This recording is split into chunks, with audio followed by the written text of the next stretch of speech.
Dr. Homebrew is brought to you by 5 Star Chemicals, providing safety and cleaning supplies for brewing, distilling, and winemaking at 5starchemicals.com.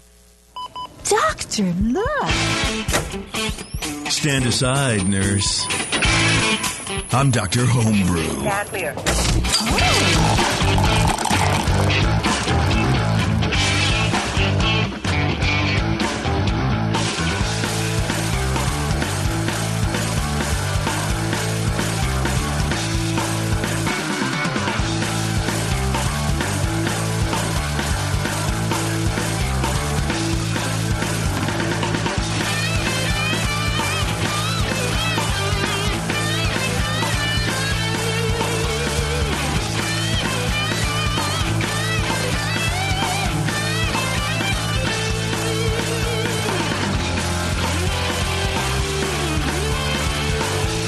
All right, welcome to the show, everyone. It's Dr. Homebrew, live from the home of the Brewing Network, the Hop Grenade in downtown Concord.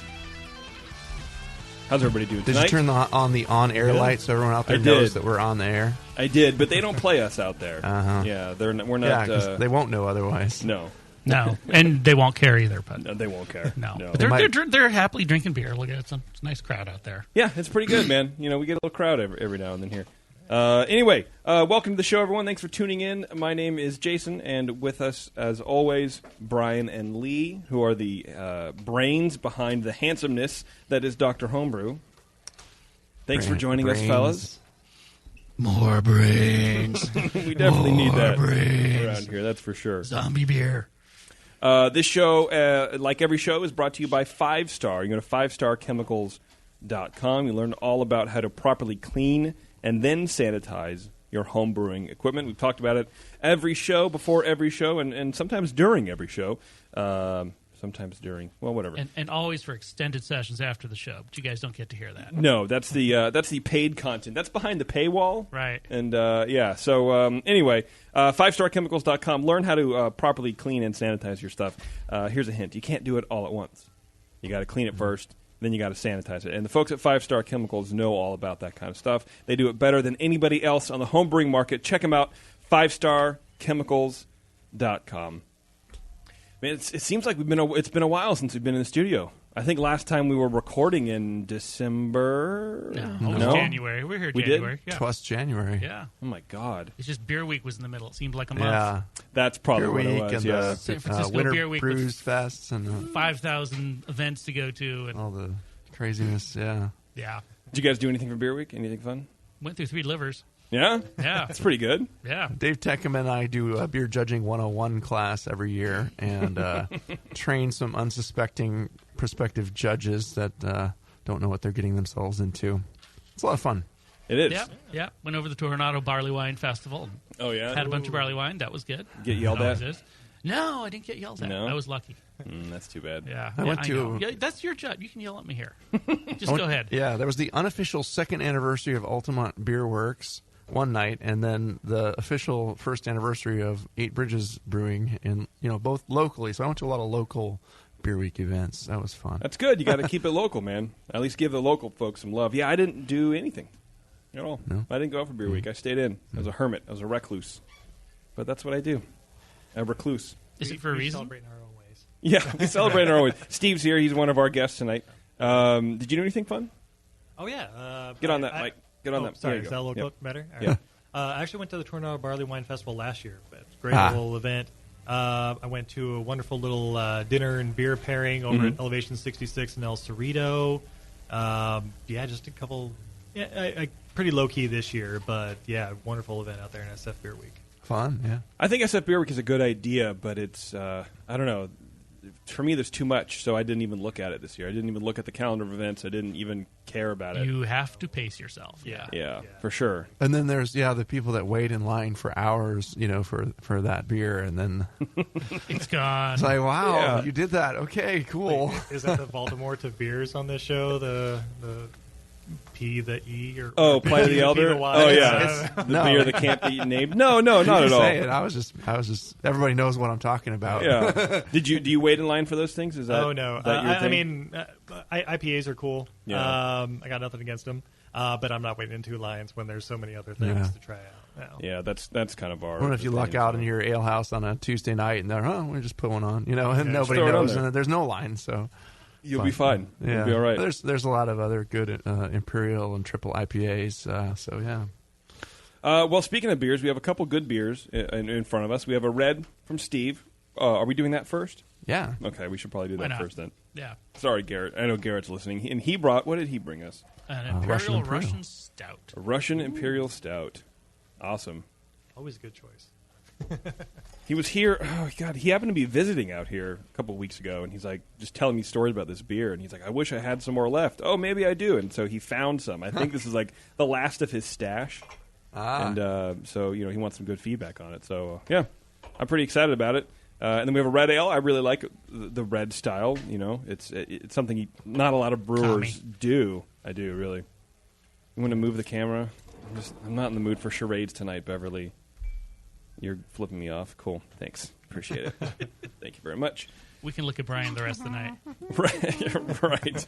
Brian will start flipping you off now. Brian should start flipping me off. I probably deserve Brian? Which finger is it? Oh. Never mind. You gotta ask. You shouldn't know. It's been so long since I've driven. Right. Yeah. Well, let's get into Steve's beer. What do you think? It's Let's open. do it. Do we have some It's glasses? open. We'll do it. Open. Yes. All right. Have Yeah. glasses. Line up here. We'll pour. This is the Raptor Red. I actually haven't really tasted this either. We just bottled it about 10 days ago, so it's still pretty young. Pretty basic recipe. 2 malt, Crystal 60, and a little bit of chocolate malt, more for color, and just a little full body. Blah, blah, blah. Bev, do you want any of this? Pretty clean.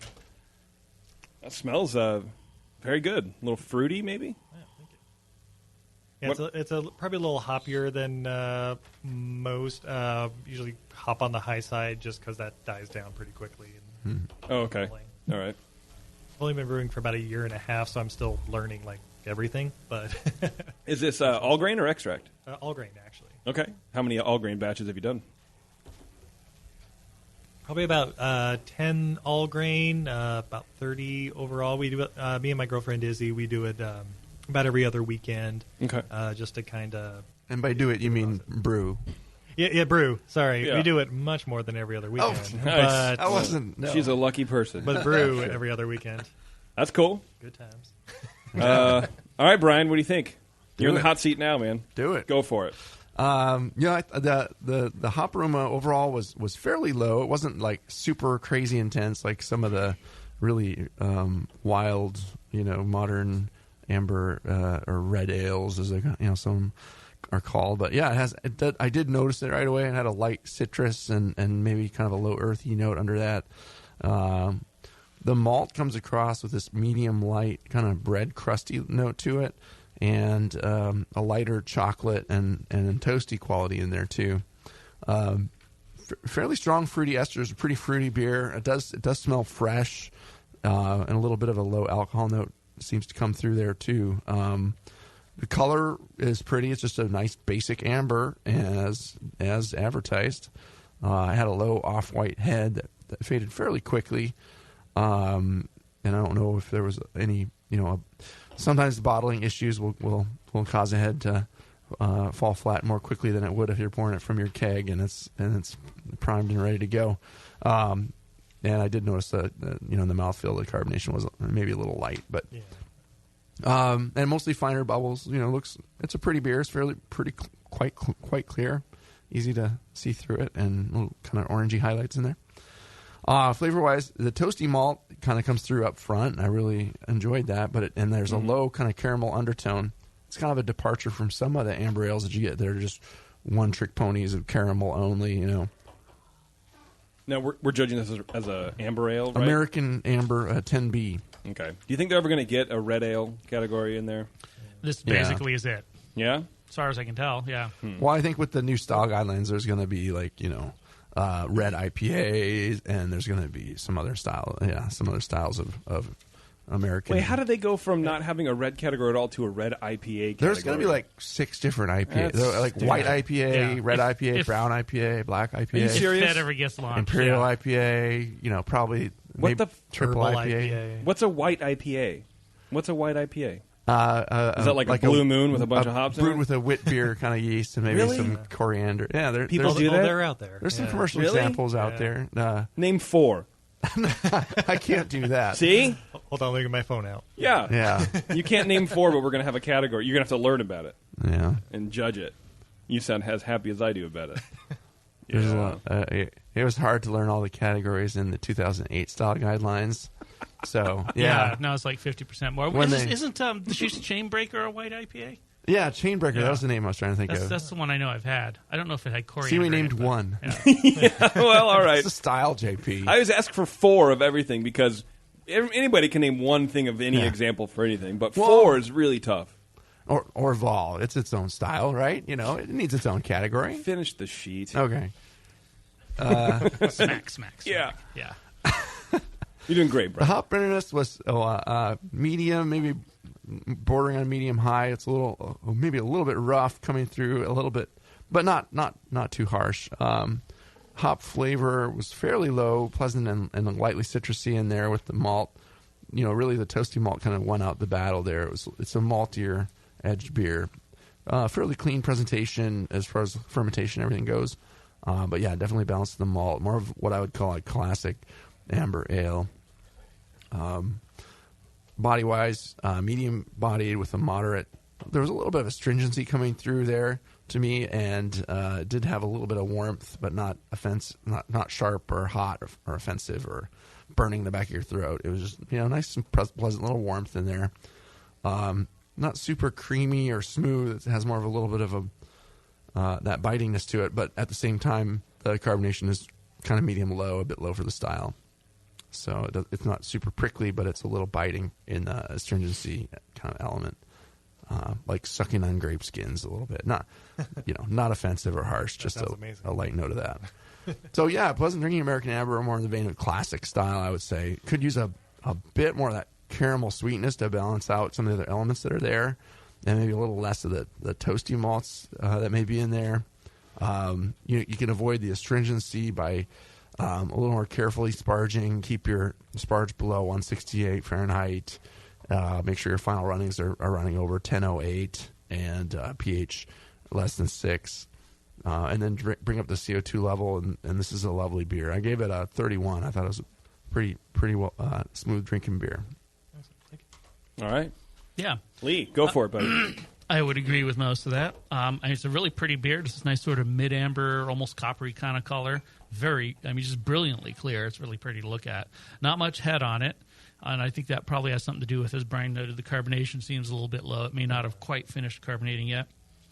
Medium caramel sort of aromas. Got some low berry esters that became more prominent as the beer warmed up. A little bit of a kind of grassy hop aroma, almost appley like. And definitely some toasty malt character in there as well. The flavor, sort of medium caramel, fairly strong grassy hop, and a moderately high bittering for the style, which tended to edge towards a kind of lingering astringent finish. Not horribly astringent, but definitely it's got this kind of unpleasantly over-bittered kind of character to it from the hops. Balanced start sweep moves into that territory, but it has some sort of nice lingering berry esters, maybe a little hint of some tropical esters too. And I was sort of thinking I might have been picking up a little solvent in the finish, but I wasn't really sure. Like it might have been a slightly hot ferment. And I'm still not really sure on that. Maybe. So you're saying the bitterness, it's not balanced with any sort of like mouthfeel or any For crystal me, the astringency and the bitterness are overbalancing this beer. Mm-hmm. They're overbalancing the malt character here. Overbalancing. I've never. It's out of balance. Heard that term before. Yeah, overwhelming would be a little harsh in this. It's not like the dominant. It's not like the only thing going on in here, but right. It's definitely is impacting the balance. It's much more. It starts out kind of sweet in the flavor, but it just moves into this sort of harsher hop finish. It's not very pleasant. Mm-hmm. Okay. It'd probably be at home in a lot of West Coast IPAs, but a more restrained beer like this without the big hop burst in the nose, it's not. So, basically, I think it's a pretty good recipe. Probably need to throttle back on the bittering rates a bit. We should probably ask you a few questions about how you handled your hops and what strains of hops you used. The grassy aroma is a little odd. I don't know what kind of hops you used in there to get that. Yeah, I think it was a Columbus. Unfortunately, I didn't bring a recipe with me, but I think it was a Columbus, kind of the higher end. Just because I know typically with bottling, especially aging a couple more weeks, typically it dies It down might pretty drop quick. out. It'll smooth out a bit. It's possible. Yeah. And like I said, it was just bottled 10 days ago. Maybe that plays in the carbonation stuff too a little bit. But Is it yeah, bottle that's good to conditioned? know. Yeah, bottle Okay, conditioned. yeah. yeah. It might come up a bit in a few days or so. Yeah, and who knows? Maybe it'll help with the astringency, but I'm not sure I'd bet on that one. But I would probably throttle back the IBUs in here by 10 or 20%. Try and get that go away, or play around with whatever you use for bittering hops. Maybe if you use Columbus, maybe substitute some of that with something like Magnum. Yeah. It's just really clean, neutral bittering hop, and get around some of that astringency. You didn't do anything crazy like pressing the juice out of the hops in the bottom of your. Nothing like that. Yeah. Okay, good. Yeah. I'm not going for red IPA or anything. Right. Yeah. Squeeze the bag for the last drop. Yeah, that always has bad impact. Something like that will probably help, I think. And then actually, I think this would be a really nice beer. Right now, it just has that kind of in the finish with that. And you mentioned I believe you mentioned the Carmeling hop or Carmeling malts and stuff like that. Is that more like the Crystal 60? Crystal, yeah. Yeah. So it was, a Crystal 60 would be nice to bump that up a little bit if you didn't use much of that. Yeah, it was more like 1 pound, I think, out of the 12 or 13. Yeah. I mean, and the little chocolate note that was in there was kind of nice too. So I would It's very pleasant. lose that. Yeah. You might get a little more color too. But yeah, if you used a lot of Munich malt or something like that in this, you could back that off a bit. I'm not sure what you put in there. Yeah. It was mostly 2-row, and I think a little Crystal 60, but yeah, not much. So excellent. Thank you. Do you have any questions for the guys? Actually, I just had a question. When you were asking me like what style is it supposed to be, it was basically like red ale, but you were like American or Irish. What's the difference between the two? I guess I'm like I said, I'm still a baby brewer, so I'm learning. Yeah. That's a good question. Well, the American Amber Ale is basically kind of a offshoot or a split of the category of the American Pale Ale. So, I mean, they're really very closely related, and a lot of beers could probably almost fit in either. The American Ambers tend to be a little more balanced to the malt than the hop, and have a lot more caramel malt in them than the American Amber Ales do. Sometimes a little sweeter. A little sweeter, rounder, malt. a little less hop forward, but they're balanced. very similar otherwise. The Irish ales are way, way less hop forward. I mean, there's really not much hop in the nose of the flavor at all. They're not the going to bittering is just to balance. Yeah, they're not going to be very caramelly. They tend to use what is that? The malt they use to color it usually a little darker.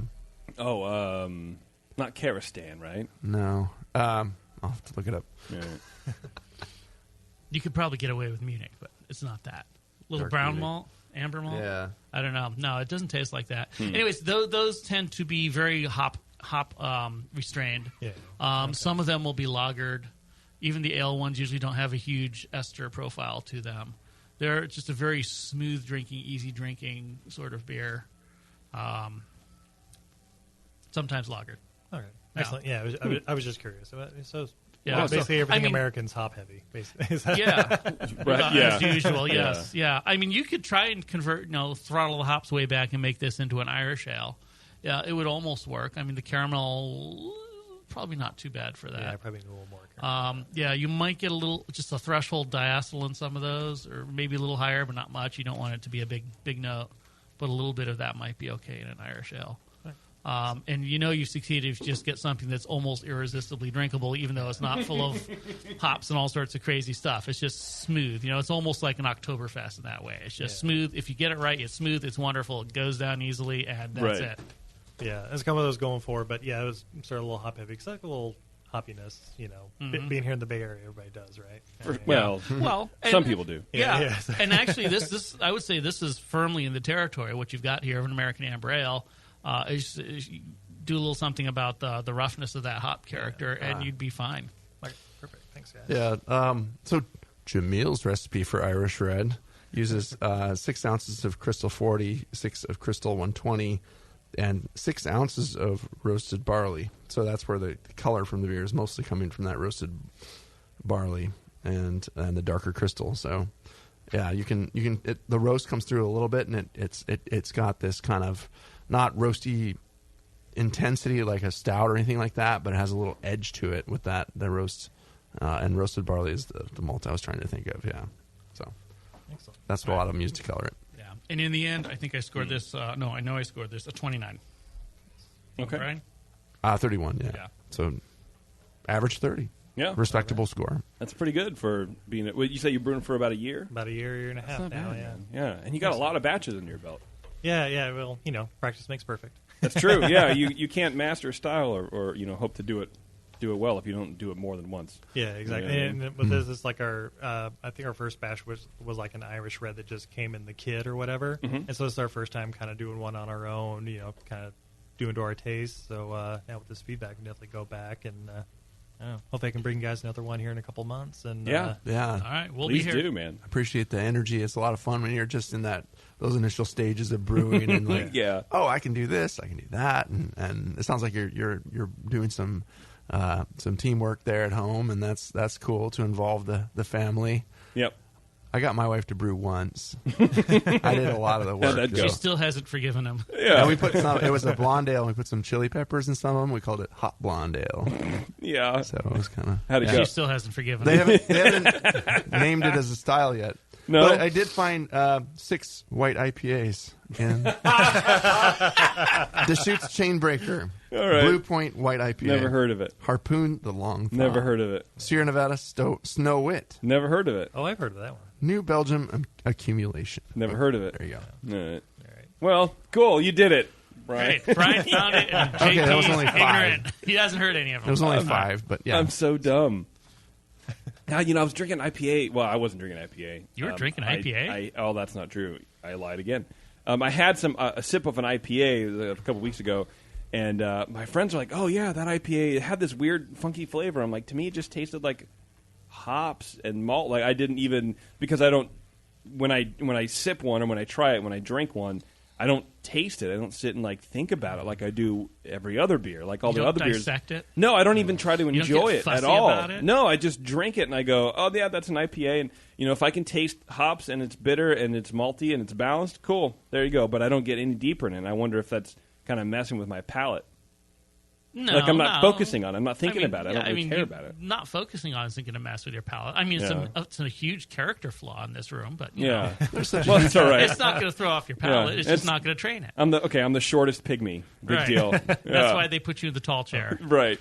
But they I mean, can go up there's and such down. a massive difference in the kinds of hops that are out there too, and a lot of the modern hops are coming out, and some of them have elements of these crazy tropical fruits, and even blueberry notes, and Yeah. Buzz funk- bullets and all yeah. that stuff. No. I don't know what that Mosaic means. is a really cool one. I mean, I like Citra, and has been out for a while, and that's a pretty popular one. But then there's just brewers that they get experimental hop 3527 and brew an IPA with it, blend with something else, and it's Right. great. Sometimes, other times might fall flat, but Sometimes You know. tropical fruit. Sometimes it's a sweaty gym sock. yeah. You never know. And you never know, but you got 300 barrels of it, so you got to Cheesy sell onions. it. All right. Steve, thanks, man. Appreciate you coming in. Thank You're more than you. welcome to hang out. We're going to try some of Garrett's beer here next. Cool. Thanks And for then having me, gentlemen. got some other Hang homebrew, out, yeah. and so grab yourself a beer. Do we and get a hang out. break? Yeah, We're I'll, union. We might have to shut down this studio. We're going to take a break. We're going to take a break. When we come back, we're going to have Garrett on the line. He has a Russian Imperial Stout, and we're going to drink on it, and we're going to enjoy it. So, stay tuned. It's Dr. Homebrew. Since the first time the Brewing Network microphones turned on, More Beer was behind it. More Beer sponsors the programming on the BN because, like you, they love brewing. And like the Brewing Network, they love sharing their knowledge. Morebeer.com isn't just a website to place your next equipment or ingredient order. Morebeer.com also gives you access to free beer information that will make you a better brewer. Go to morebeer.com and click into the Learning Center. You'll find podcasts, technical facts, video tutorials, and more, including access to The Buzz, More Beer's social network of more than 5,000 members. And some of them might even be crazier about beer than you are. Get over to morebeer.com today and take advantage of The Buzz, the forum, the Learning Center, and make sure you're signed up to receive the newest More Beer catalog. More Beer, bringing you absolutely everything for beer making. Hey, dude, you know what beer this is? Oh, no, all the labels are falling off. Yeah, or the ink is run. Well, if it's the pale ale, you're good, but stay away from the quote-unquote Belgian. Oh man, this guy needs to get some grog tags. Grog tags are reusable, write-on, wipe-off, commercial-grade bottle labels for your brew. The guys at Grog Tag are homebrewers. They wanted great-looking, sturdy labels for your bottles, buckets, carboys, kegs, and growlers. They also wanted a label that not only looks good, but can be easily removed and reapplied during bottling without that nasty glue residue being left behind. No residue, water-resistant, and ice chest approved. Grog tags stay on in water or an ice chest, and they stay legible. Visit grogtag.com to customize your label or coaster from dozens of different templates for free and see how awesome your bottles can look. It's that pseudo-Belgian. Yeah, we're getting him some grog tags, dude. Grog Tag. At least your beer will look good. grogtag.com. Hello, fellow BNers. This is Sully from the 21st Amendment Brewery located in San Francisco, just 2 blocks from Giants Park. Before Nico and I opened the 21A and before I was a professional brewer, I homebrewed on my small 4-burner apartment stove in a back house in Santa Monica, California, making my extract brews before graduating to the daunting idea of all-grain brewing. Homebrew books and information was hard to come by back then. The internet hadn't been invented yet, along with other things we take for granted today, like electricity and potable water. One thing I wish I had back then when I was learning was a radio show that could teach me the ins and outs of brewing and answer questions that I had about homebrewing, a resource for making great craft beer. The 21st Amendment Brewery is excited to be a proud sponsor of Dr. Homebrew, a great show that teaches you what you need to know about making incredible beer. Good stuff. Listen up, you might learn something. I certainly did. And thanks for your support. Tasty Crack Kings. High Gravity Homebrewing Supplies wants you to keep it simple. Brewing should be fun. And with High Gravity's amazing electric brewing systems, it is. High Gravity keeps their brewing systems simple, on purpose. More efficient than gas, customizable, and with your choice of 1, 2, or 3 vessels, High Gravity's electric brewing systems will completely change the way you brew beer, formulate recipes, and improve your beer's consistency. Dave at High Gravity can customize your system to fit your needs. High Gravity invites you to visit their Build Your Own Brewery page and see how easy it can be to brew electric. And High Gravity offers $7.99 flat rate shipping on most of their products. www.highdgravitybrew.com. High Gravity. Keep it electric. Keep it simple. Visit highdgravitybrew.com.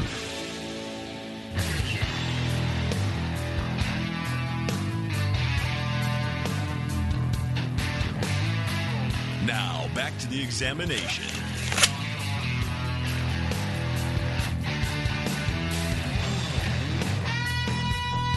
Welcome back. It's Dr. Homebrew, everyone. We should have, if the radio gods are shining upon us, we should have my close personal friend Garrett on the line. Garrett, are you with us? I am here. Wow. You're everywhere, it sounds like. I try. How you doing, buddy? Pretty good. How about you guys? Perfect. Hey. Just another beautiful day in the Bay Area, man. Right on, right on. I'm glad you made it home. You were hanging out at the Hop Grenade for a little bit last week or a week after or whatever. Yeah, it was great to finally see the place. Good. Oh, and you brought some beers, and I should have brought them. I meant to bring them tonight, and I didn't do it. Garrett brought us some, apparently, beers that you can't get anywhere else. You're denying us Garrett's Now you special tell us. beer. Yeah. Yeah, and to tell you now when I'm not going to go home and get it. Yeah. We're following you home. What were those things, Garrett? You get brought to you a Surly Darkness from last year and a Surly Smoke that's a couple of years old. Okay. Nice. See? So we're in the Midwest now. We are in the Midwest now, yes. Yep, All Minneapolis. right. Nice. By the virtue of technology. Frozen up to our armpits in a snowbank. Wishing we had a nice, dark, surly beer. We were just talking about Minnesotans like me and pretend Minnesotans like Beardy. You're right. We were, actually. And it's very weird. Apparently people from Santa Cruz get mistaken with people from Minnesota all the time. Okay. Yeah. There Not you go. by Minnesotans, though. Not by Minnesotans. So, Garrett, how long you been homebrewing, man? Started in 2003. Spent a few years brewing some really awful beer, and then gave it up for a few years. Discovered the BN in 2010 and started brewing again. And started doing comps and just kind of took things to the next level and started actually making some pretty good beer.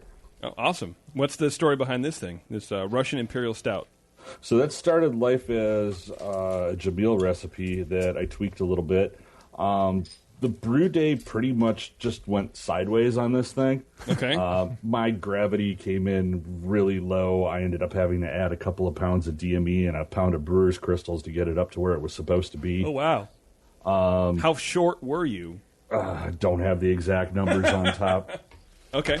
But, yeah, it was Perhaps low. best not to say. Yeah. At any rate, it fermented out okay. It tasted pretty good. And then when it came to carbonation, it was carbonating the keg, and it was over-carbonated, then under-carbonated. And, again, like I say, if something could go wrong with this beer, it did. Ultimately, I ended up sending it off to Minnesota State Fair Homebrew Comp and got some pretty nice scores out of there, but didn't even make mini best of show round with it, considering the scores on it. So I figured I'd send it over to you guys, see if you could tell me if your scores match up with what I've been seeing elsewhere, and maybe give me a reality check. Okay.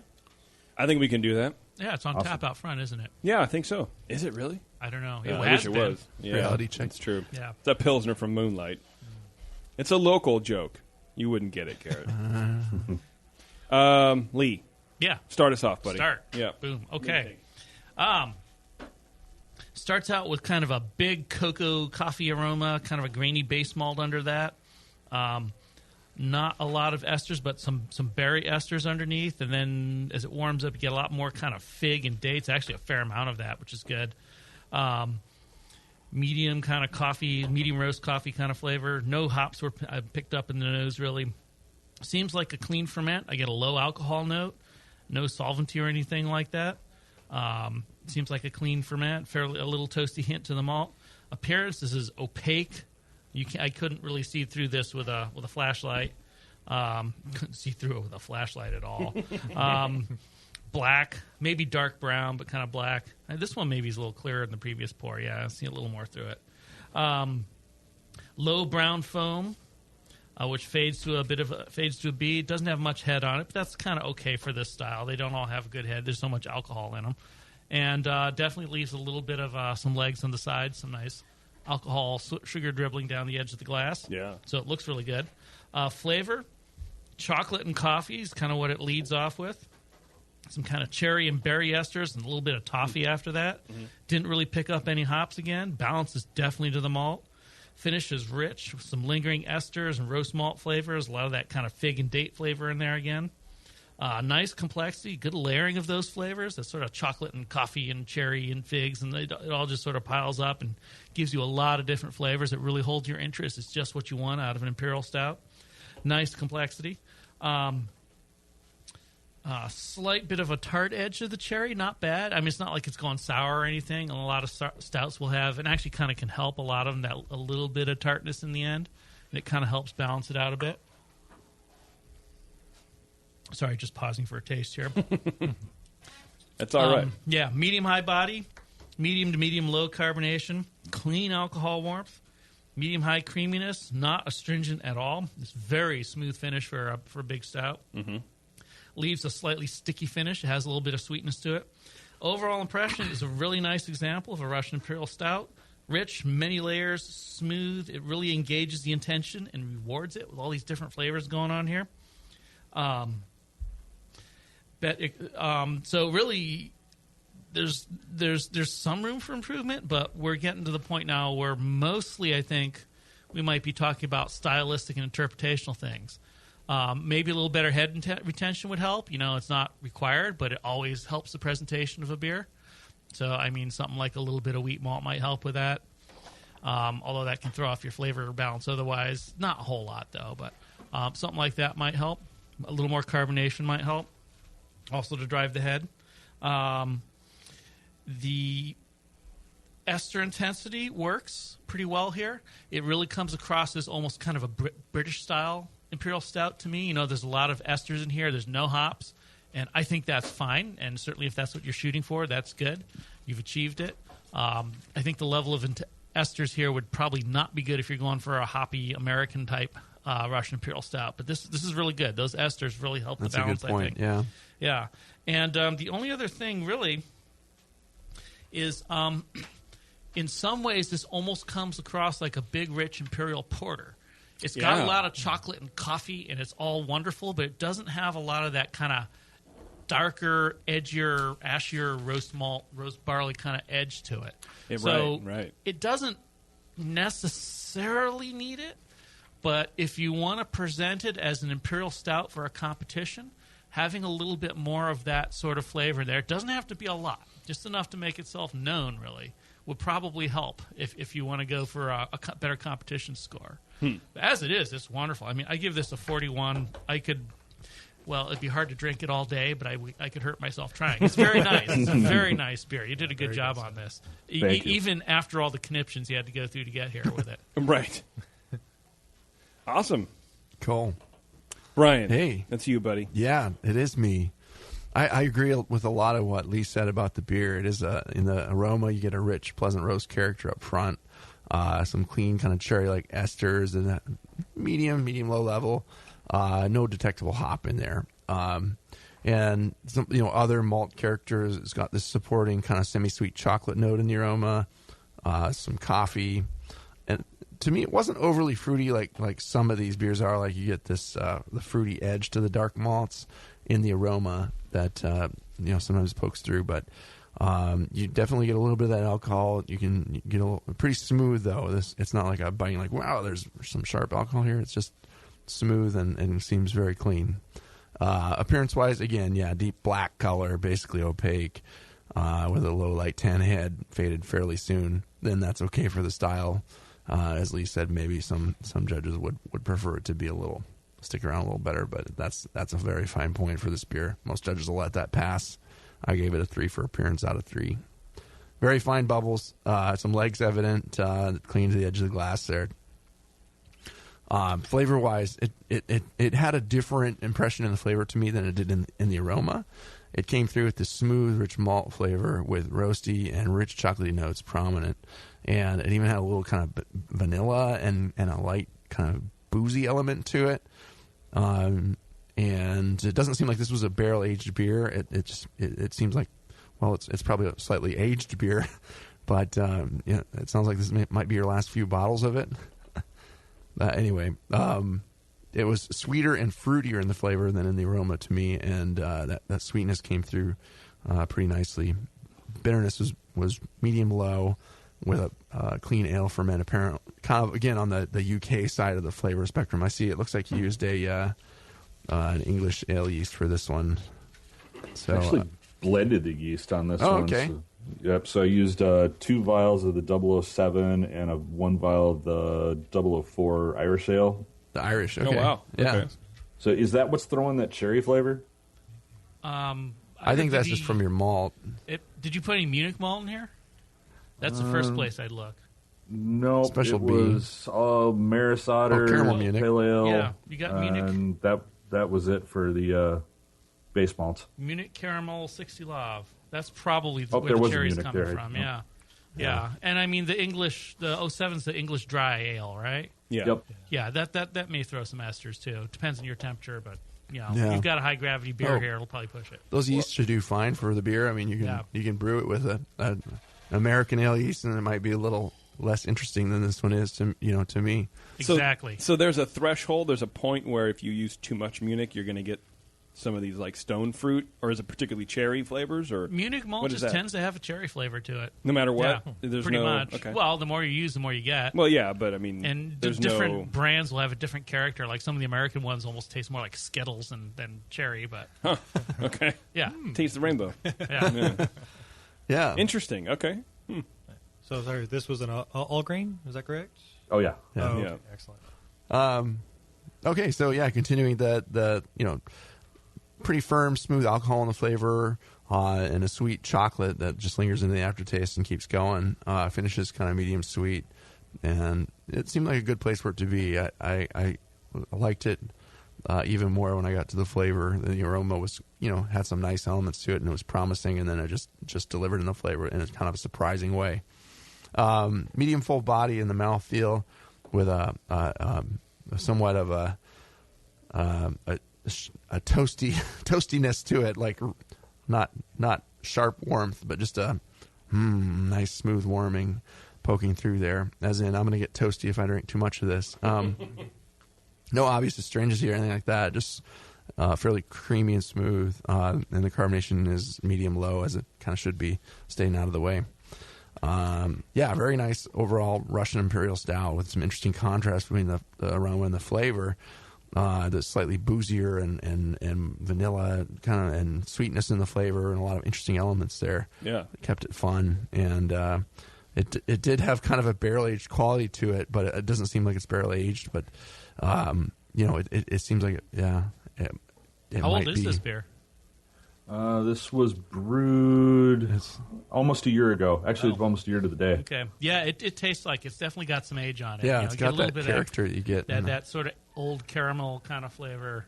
And some age better than others. It's this one is aging nicely and packaged well and nice job. Yeah, I gave it a 38 overall. So I don't know how do we fall in line with those crazy Minnesota judges like Al Boyce and some of those guys over there. So you're kind of confirming what I thought from the scores that I had gotten, that they were coming in high. You're in line with another comp that I had sent it to almost dead on.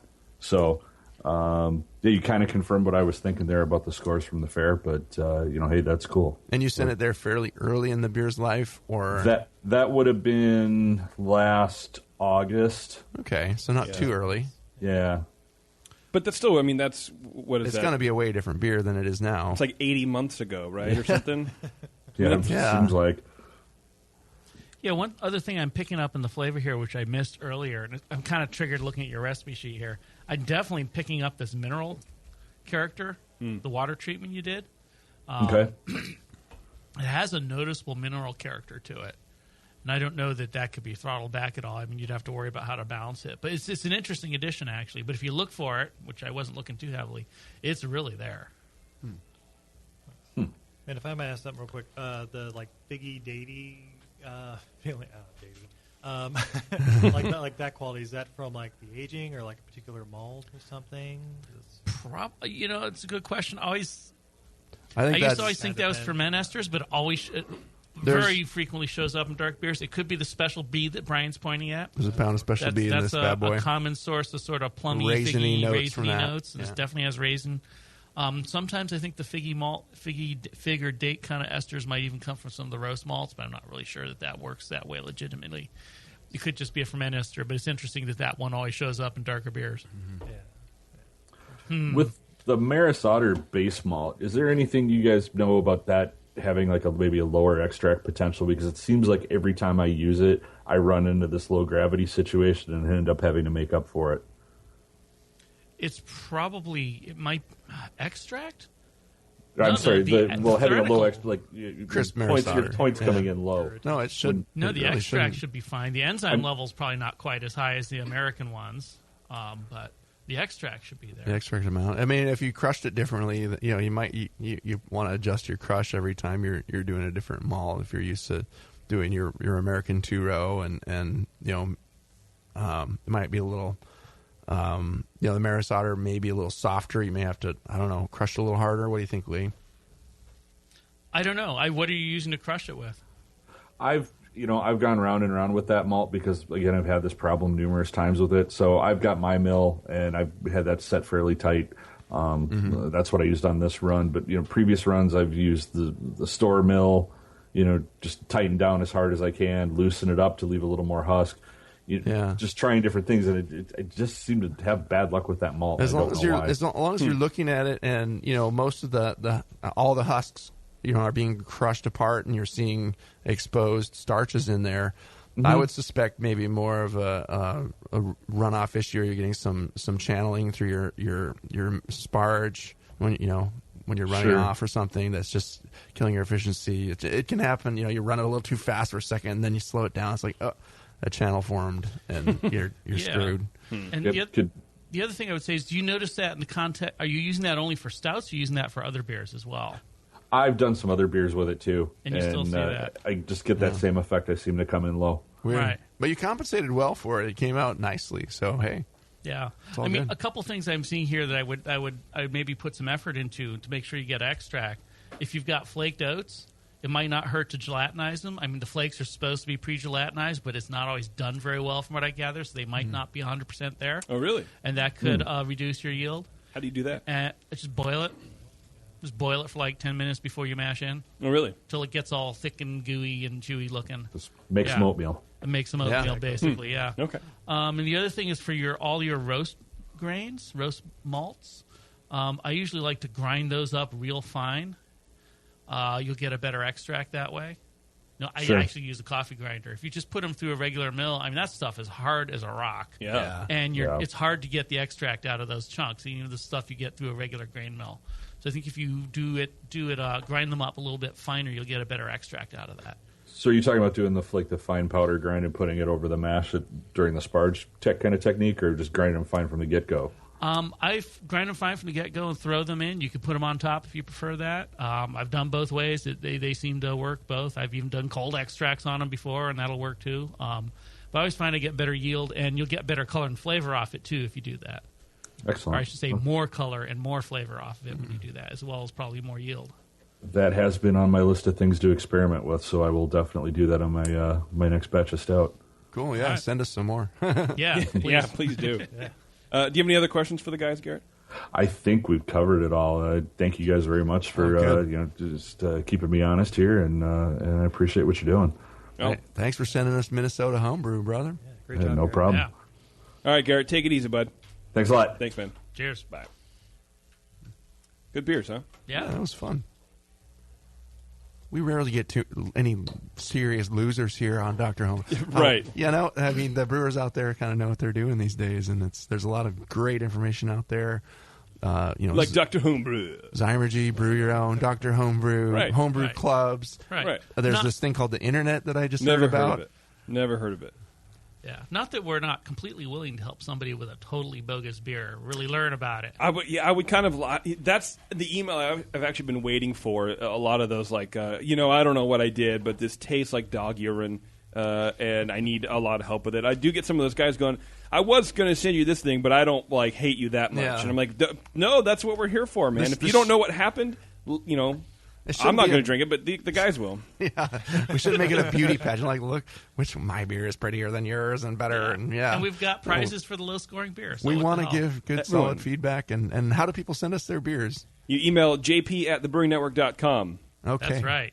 And you send us beers. You let me know, and I will contact you eventually. That's right. Yeah. Do it often. Under multiple names. Yeah, bother me, please, because I'm really bad at it. Maybe I can con Beverly into doing stuff for me, but no, you can't. Shit, that sucks. All right, I just woke her up apparently. No. Yes, you did.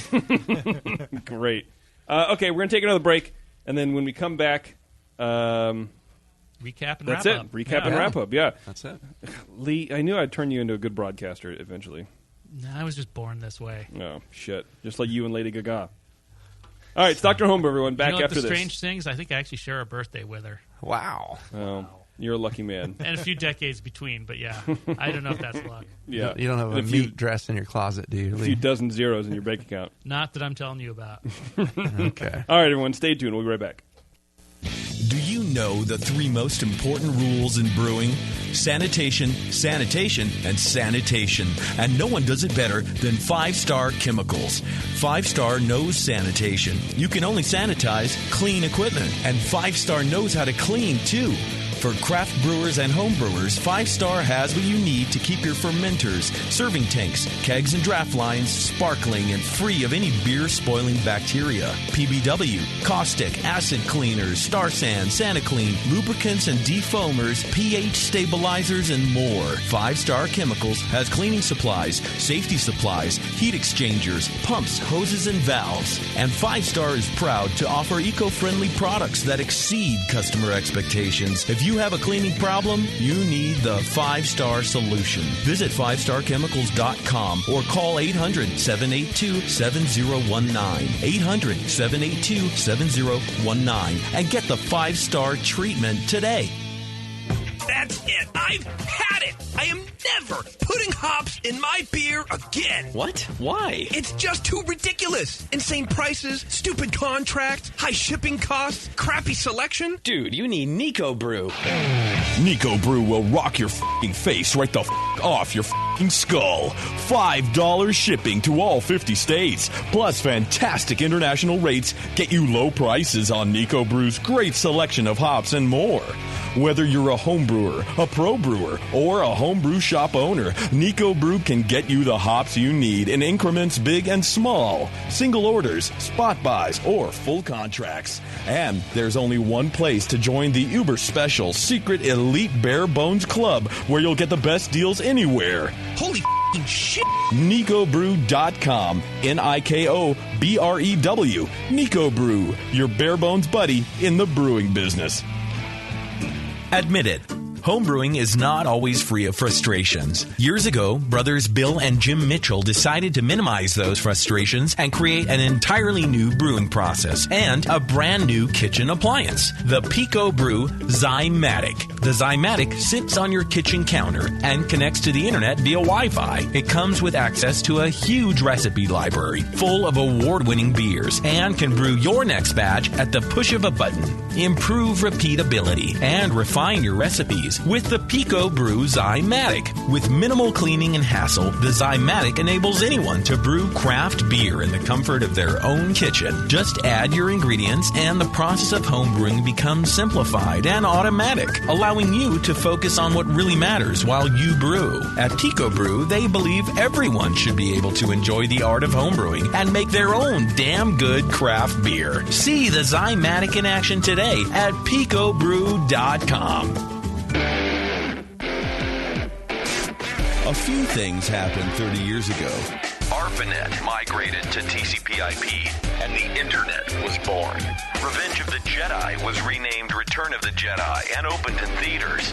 Mila Kunis and Emily Blunt were born, beginning a rad fantasy in my mind. But all of that pales next to the fact that HopTech opened its doors and began blowing homebrewers right out of their mash tuns. HopTech doesn't fuck around. Real people shipping awesome shit straight to you. Their new website is fast and easy to navigate. Or just call 800-379-4677 and let badass bitch Jade and the gadget guy Roberto blow their warm load of customer service all over you. So visit the site or visit the store in Dublin, California, and support those that support you. Get your brewing on at hoptech.com. I'm sorry to tell you this, but we're going to have to pour you out. Back to Dr. Homebrew.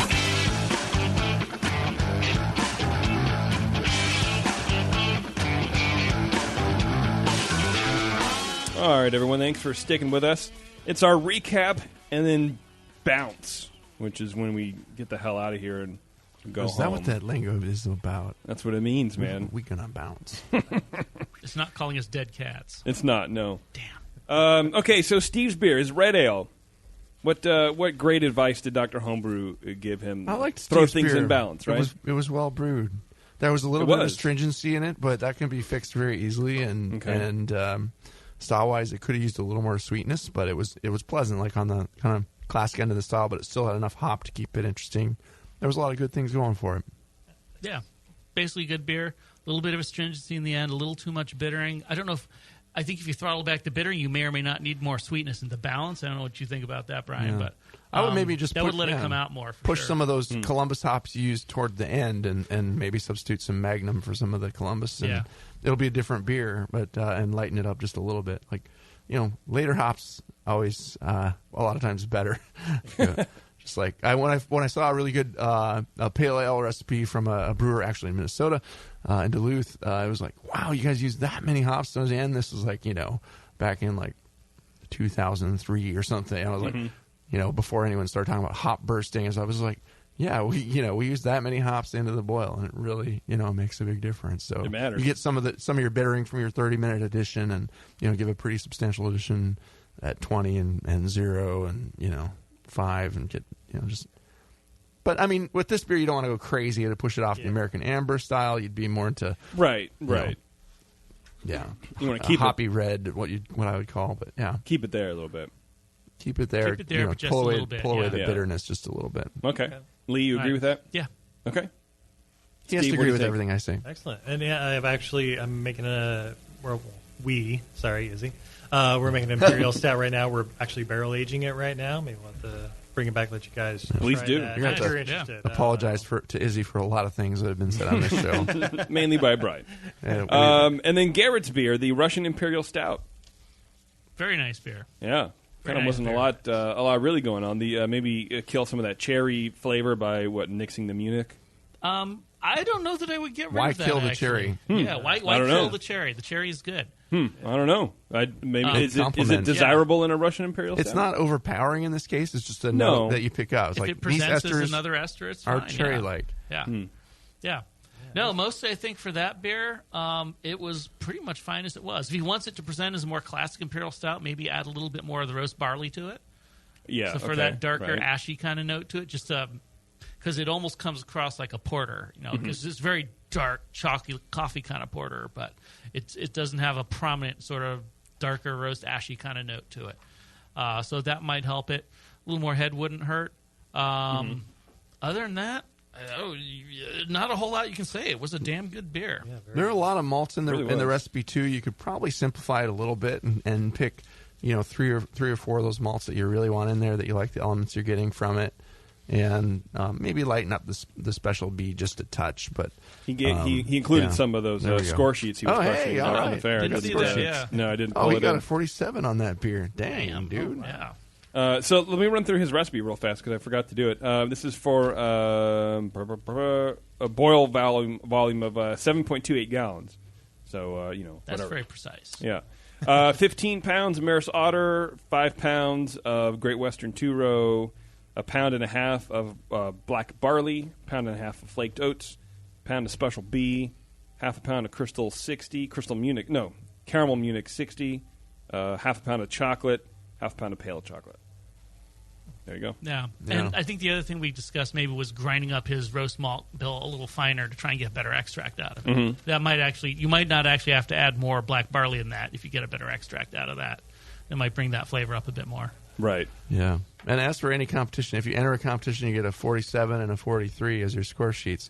Even if your beer didn't advance to Mini Best of Show, just go volunteer to judge that competition the next time, because someone's entering some really good there. beers and beat you out, but your beer was good. No, so. not because there's some weird stuff going on, but because there's some really good beers. No, in there. not weird stuff. Okay. There's just wow, it's a quality competition. Somebody or they had have a 46-point beer in there on average. So a lot of entries in it, and the competition in stouts is always really fierce. We've run the regionals for the NHC a few years, my buddy John and I, and stouts was always 113 entries or something. Wow. And then you enter a mead and you get an award just for showing up. Yeah. Right. But no second place awarded. I would have liked to taste this beer 6 months ago. I bet that roastiness came through a little bit more. Just a little It was bit, yeah. probably You can, in its prime right then. So yeah, you can kind of almost taste what it was. Not that it's by any means beyond its years, but